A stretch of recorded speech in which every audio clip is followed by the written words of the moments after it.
Well, thanks for coming to join us for this panel. So with me is Kelly Shalk. She's been at Twitter now. I don't know if you've heard of Twitter, but it's kind of a small brand. She's been there for 3.5 years, created their employee referral program, and before that was at Groupon. We also have Hernandez. She spent 3 years at Chartbeat as their head of talent there. Kat also is really amazing at karaoke, so just give you a heads up if you want to find her out later. Yeah, if you want to find her out later, she'll probably get a karaoke bar. Yeah. Cool. So we wanted to talk to you about candidate experience. I think what's interesting about candidate experience is that it hasn't evolved too much. So I've been recruiting since 2006, and I think some of the same principles are holding true then as they are today. And one of the big themes is like, hey, we just got to get back to candidates. Like that's candidate experience, is when somebody applies, you just get back to them. And I think there's so much more to that. And you'd be surprised, some companies still don't even get back to candidates. So some people are still living pre-2006. So we're here, we just want to have a dialogue really about candidate experience, give you some best practices and hopefully some takeaways. Just a heads up, I'm going to be doing the question asking for the first portion, and then we will open it up to questions probably about 15 minutes or so in. So, all right, so to kick things off, I'm going to pick on Kelly, Twitter. So obviously, Twitter's a big brand. You probably get just a ton of applicants. Is candidate experience even important for you? Yes. So the answer is definitely yes. Candidate experience is not just fundamentally really important to recruiting, but it is to Twitter as a whole.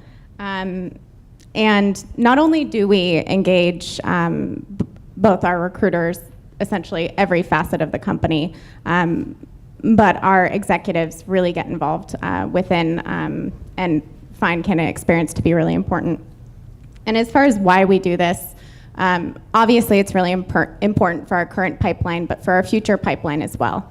And it doesn't matter if you're a small brand, a big brand, candidate experience needs to be integral to your company. And so definitely important to us. One thing we also keep in mind is one of our core values is to defend and respect the user's voice.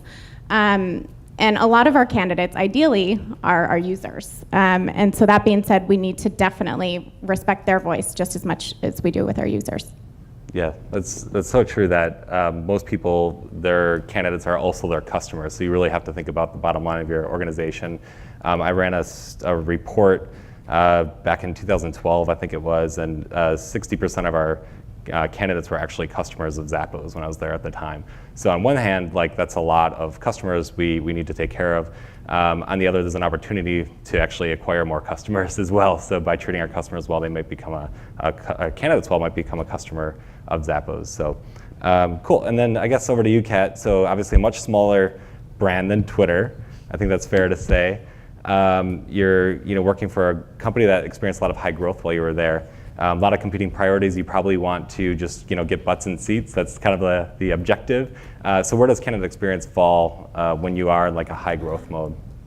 Yeah, so candidate experience for a smaller startup and for me in general is extremely important because it is oftentimes the only thing that you have going for you.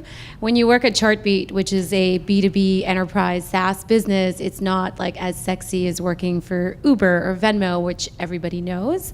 So candidate experience is everything that you have to go on, and you want to make sure that you create a lot of diligence and rigor behind that early on so that you can have a brand that people respect.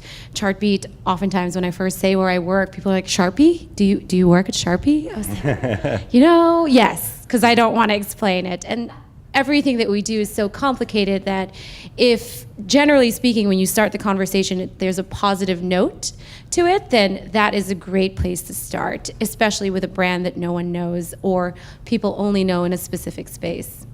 Cool. So whenever you go to like these panels or discussions, you always hear about the really good stuff. So we're going to start out with maybe a story that wasn't as positive, kind of flip it on its head a little bit.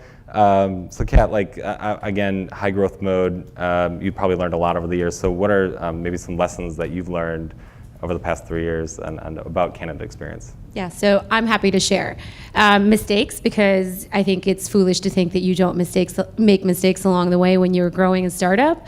when you're so consciously growing, 100%, 200% revenue and people every single year, you forget that processes are things that you need to redefine and make better along the way. And we've actually had an experience where one of our younger female engineering candidates, a very, highly sought after skill set and background in general, she actually ran out mid-interview crying, and I was not available, or I was in a meeting and didn't really know what was happening.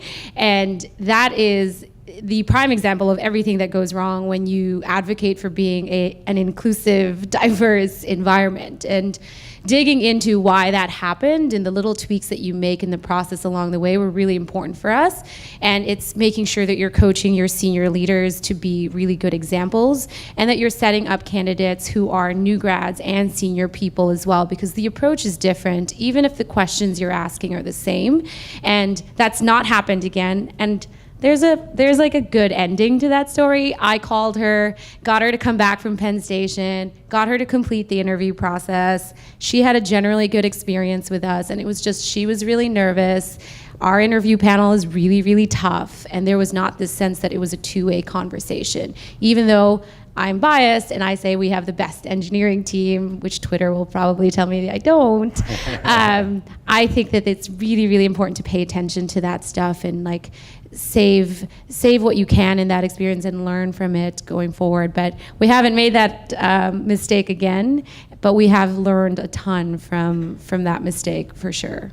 So it's not typical that your candidates run out of the building No, crying? Okay. yeah, they should. Yeah. People often tell me that I am the not the worst interviewer, the hardest interview that they have, because I'm very hard on who gets into the pipeline, because there's not a lot of hours in the day for our hiring managers. So I think that you have to be tough, but you also need to make sure you're advocating for the brand in the right way. What's interesting about that story is that moment could have gone viral pretty quickly. So obviously we have Twitter in the house. So would love to hear, I guess, because obviously Twitter's mission is to put information out there instantly. So that's really awesome, but also really scary, especially in the HR space. I remember when it first came out, everybody was just terrified. I was working in financial services at the time, and they're like, don't touch Twitter, and they had this policy, and it was crazy. And then I go to Zappos, they're like, do whatever you want, say whatever you want. So it was the completely opposite end. But I guess I would just love to hear your experiences at Twitter. Maybe some good experiences to draw from, or even some bad experiences with social. Yeah, definitely. So to your point, we definitely encourage our candidates, our users, to tweet as much as possible. And with that comes very fast, free feedback. And that's a beautiful thing, because that's how we can continue to improve, whether that be via Twitter, Glassdoor, directly to our recruiting handle. We live in an era where candidates really control our employer brand, and companies no longer do.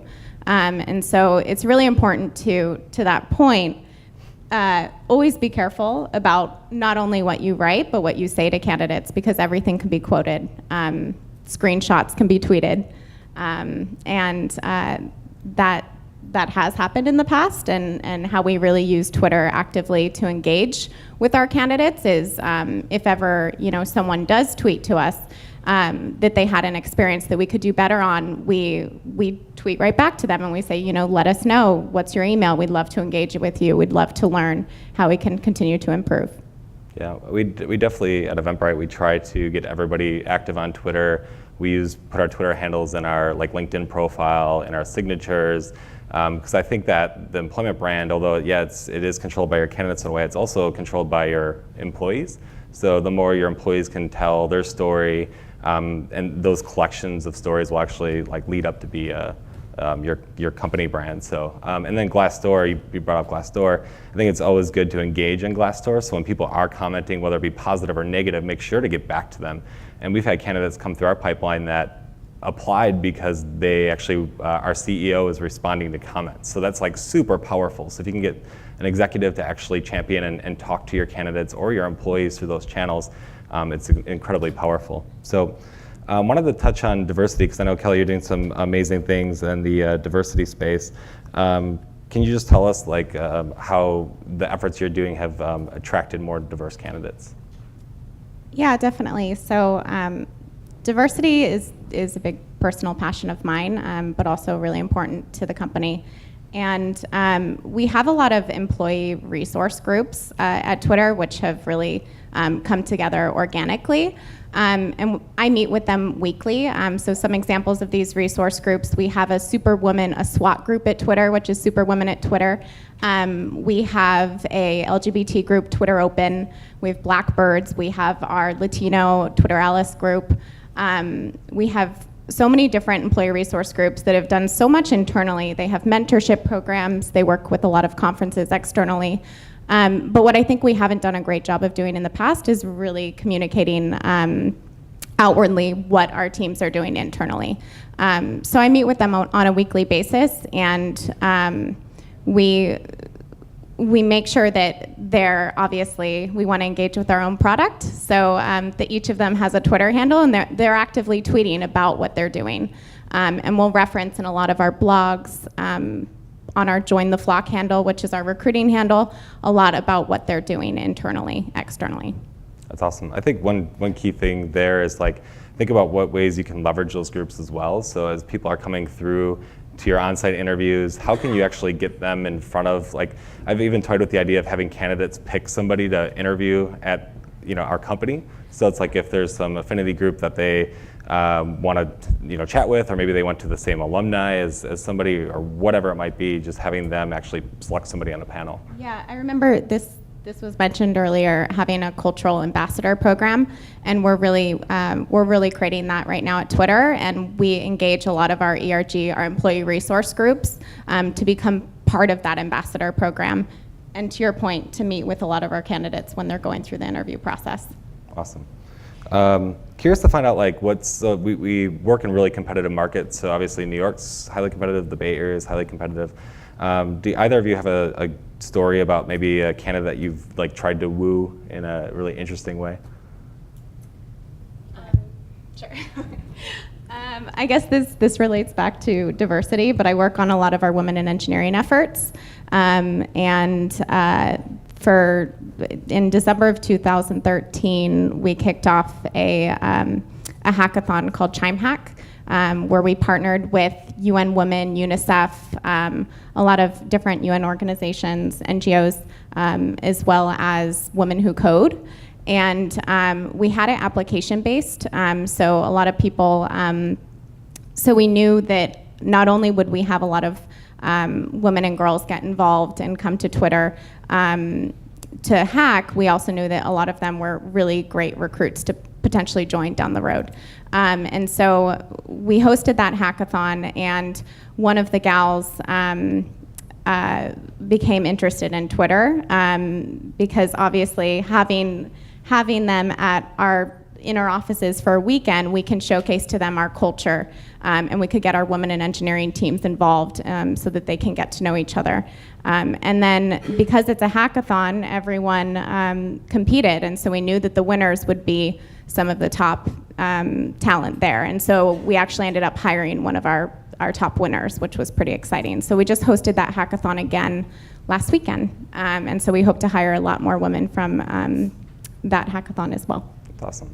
One thing that we do that maybe is not a scalable thing is a social interview or a social meetup.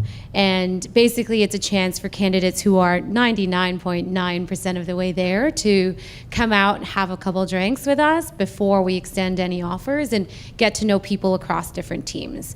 What you find in a lot of hiring processes is that it's very, very inclusive to the team that's hiring, right? So front-end engineers will interview front-end engineers, and that's really the only point of contact that they have with the company. And the feedback that you get across the board is valuable. Now, it is very dangerous because if someone gets rubbed the wrong way, there's a lot of things that you have to work towards there. But if you're coaching the company as to the purpose of those things, and if it's a selling thing, we're not sure if this is a person who's good at client-facing skills, there are a lot of ways that you can make sure that goes in your favor. It is a huge legal liability, and our lawyers tell us all the time that we should stop doing it. But basically, it's from 6 o'clock to 8 p.m. It's an open bar.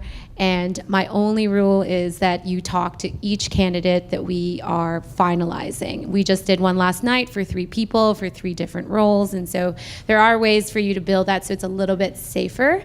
We've started doing social lunches for people that don't drink or would not do as well with 35 people around them.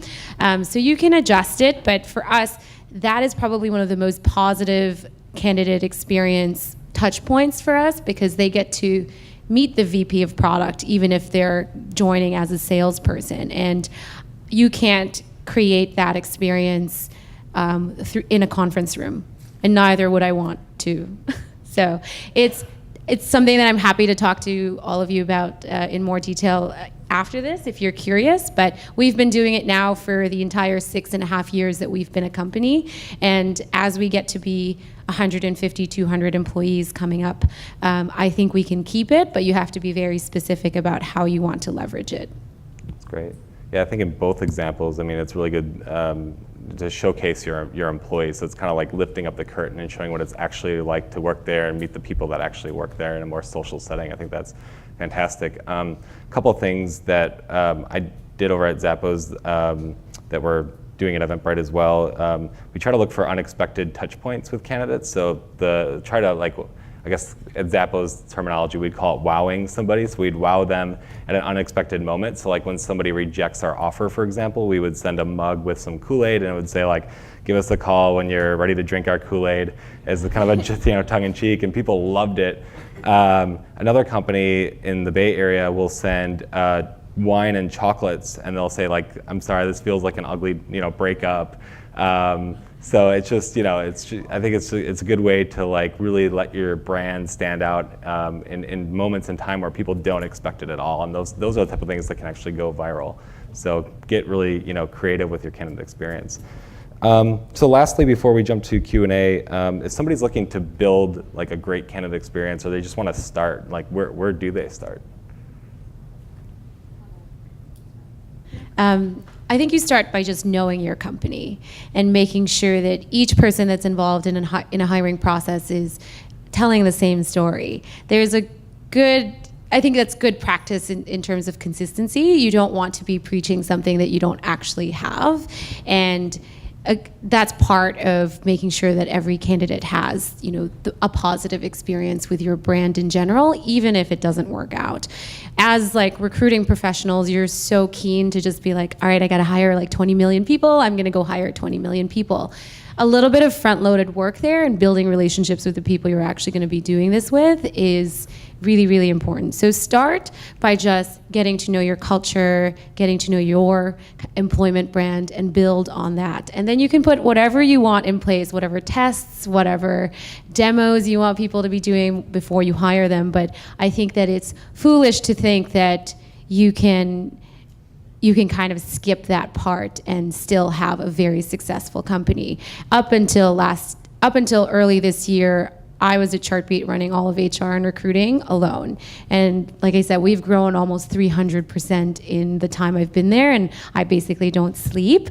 But that first month of me doing nothing but getting everybody on the same page and just liking me enough to do interviews at 8:30 in the morning is critical in making sure that every candidate that walks through our door or is talking to someone on the phone has a very consistent story about us, and that we can deliver on that when they start working for us or with us. Right. I would say too, like to measure. I think as a whole in recruiting, we don't spend enough time in data or analytics, and I think like to start, it's good to get a baseline of what is your candidate experience looking like today. At Eventbrite, we have this big wall where we map out our candidate touch points all along the way, and when we do hire somebody, we bring them over to the wall. We'll do like 3 a month is our goal. We'll get a candidate to come over, and actually we talk them through the touch points, and they'll put up Post-it notes as the things that we can improve on. So I think it's both talking to hires that you've made, collecting data, and then really like empowering your team and showing them why candidate experience is super important. I think in addition to that, when I started at Twitter, back in January of 2012, we didn't have an employee referral program. And not only did we not have a program, we didn't have an SLA in place in terms of reaching out to employee referrals within a certain period of time. So I think it was a really good starting point in focusing on making sure that we're reaching out, because when it comes to recruiting, no news is not good news. That only amplifies. And so it's really important that we get back to our candidates, and I think really starting with referrals is it's a great place to start, because obviously that's a huge source of hires for most companies, but also referrers are our cultural ambassadors, and they're going to be the ones going out and telling the story of why you should work at Twitter or Chartbeat or Eventbrite, what have you. It's really, really important to gain that respect internally, as Kat was mentioning, and the only way to really gain that respect is make sure that we're treating all those candidates with respect. Great. Cool. So I'm done being Oprah, so I can done asking the questions. So I'm happy to answer any questions that you guys have. Yeah. Okay.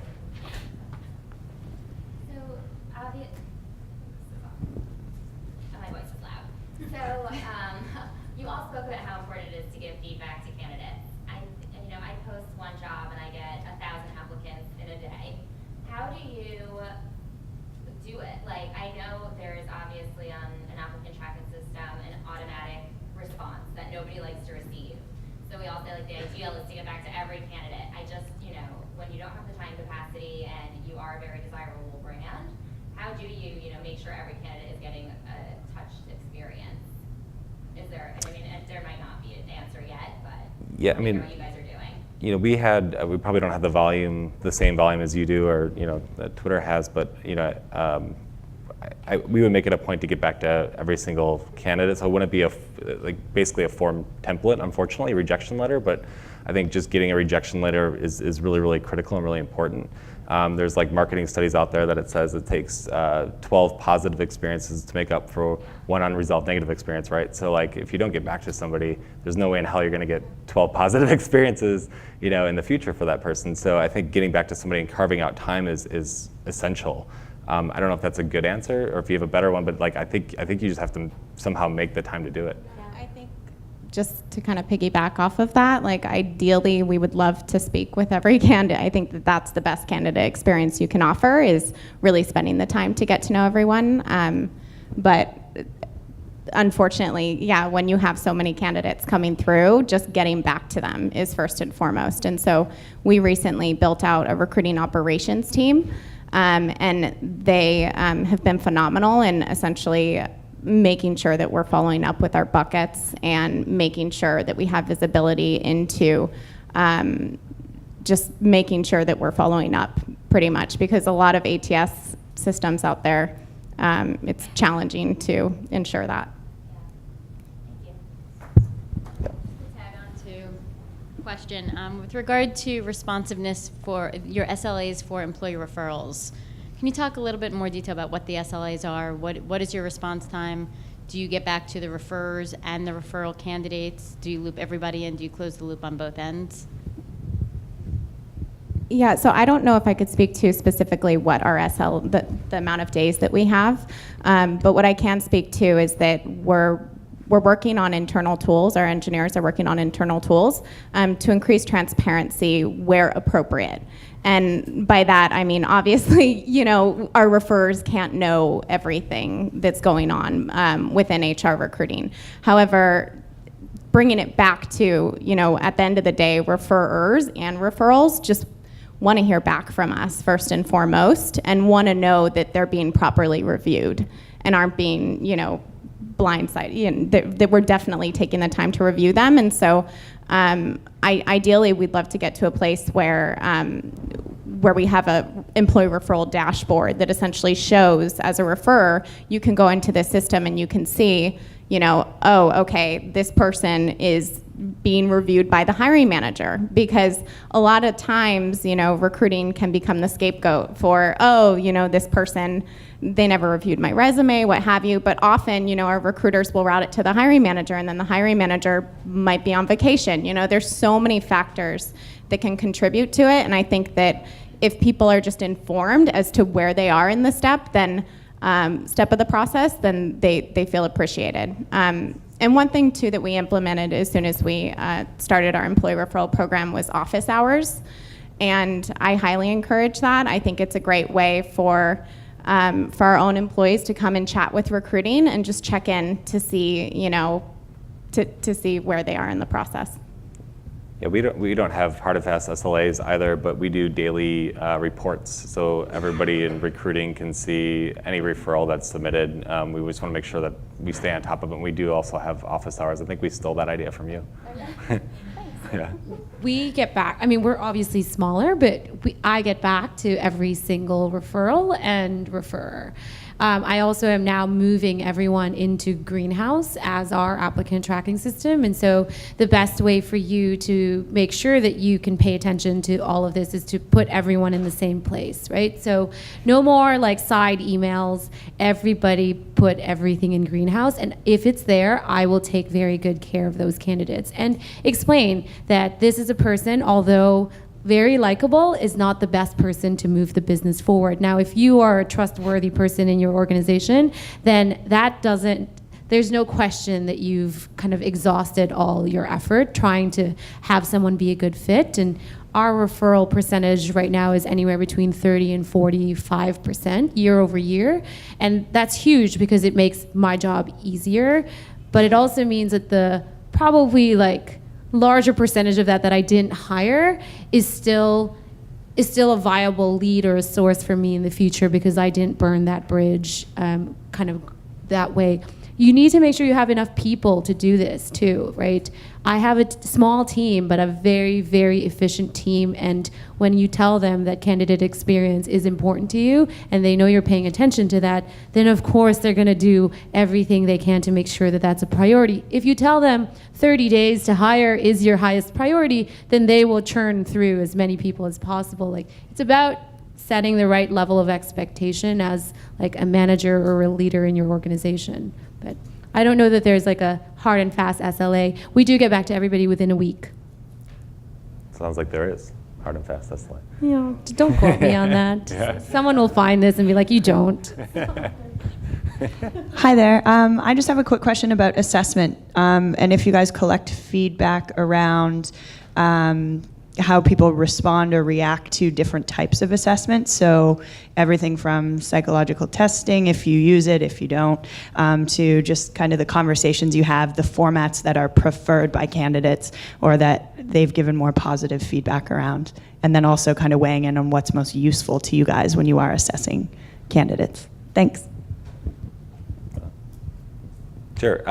So I would say I don't directly ask for feedback on that.